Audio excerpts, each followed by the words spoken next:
You know what's been bugging me? Who or what is Calamity Ganon? Everyone thinks they know who Calamity Ganon is. The legend says he's Ganondorf's evil power, seeping up from beneath Hyrule every 10,000 years until it overflows and manifests. Pure malice, pure gloom, pure hatred. That's what the characters in Breath of the Wild believe. That's what Zelda, Link, and even Impa tell us in the tapestries. But what if I told you that's not the full story? What if Calamity Ganon isn't Ganondorf at all? Did I get your attention? Good. Let's dive in, shall we? Up top, above you! Ugh, I hate it when he does that.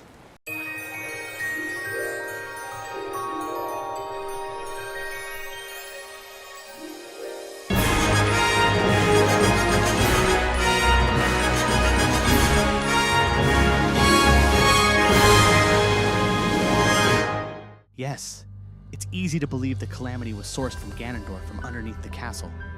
The Blights themselves are phantom copies of even a larger phantom, Calamity Ganon himself. Tears of the Kingdom even calls certain bosses Phantom Ganon too. And in the compendium, Ganondorf's entry says, the Calamity weakened his seal under the castle. That may be construed like they're one and the same. But are they really? Here's the first crack in the story. At the foot of Hyrule Castle, there's a stone monument that says, "Deep beneath this land, our mighty first ruler imprisoned the Demon King. To ensure the king's magic would hold, we erected a castle." That's evidence Ganondorf was always sealed down there, long before Breath of the Wild. Which raises the question, if Ganondorf was still trapped beneath the castle, what did Zelda actually seal at the end of Breath of the Wild? One might assume, like we're supposed to assume, is that Calamity Ganon is just some apparition created by some sort of leakage of Ganondorf's malice or gloom, and that every 10,000 years or so he erupts. But that doesn't really make sense.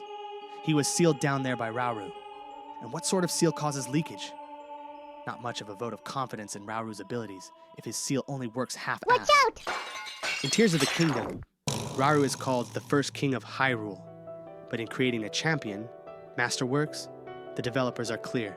Hyrule's history has been reset, erased, and lost multiple times. The first king is only the first king of recorded history. The real ancient past, like the entire downfall child and adult timeline of events, would have been completely forgotten. So, yes, it's possible there was an older Hyrule, the one we know from the classic games, that fell long before Rauru's reign, and by the time Rauru's Hyrule rose, it was treated as the beginning, even though it wasn't. But that deep dive will have to wait for another video, like my timeline theory video. But first, it's the algorithm.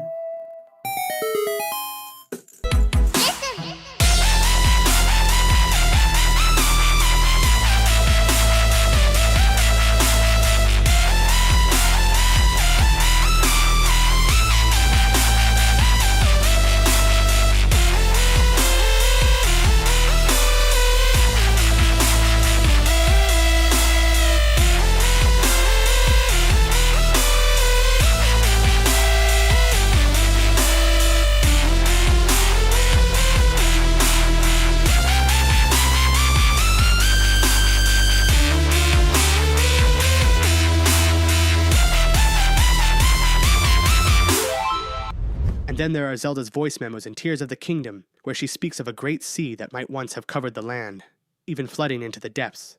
The immense Gerudo Great Skeleton lies here. Legends say that long, long ago, Hyrule was actually the bottom of a vast ocean. Considering the marine fossils that have been found across the world, I see little reason to doubt this. Except, it seems to me that there are too few fossils. Maybe sea life found roots even deeper. Maybe through chasms like the one near Barida Lookout. Maybe as far as the depths. No, I'm getting carried away. That line points to the adult timeline, where Ganondorf was sealed in stone beneath the ocean in the Wind Waker. If that sea really reached down to the depths as she hypothesized, the Calamity could have risen from those ruins even deeper below, much further down to where even Mummy Dorf lay, in dormant suspended animation under the castle.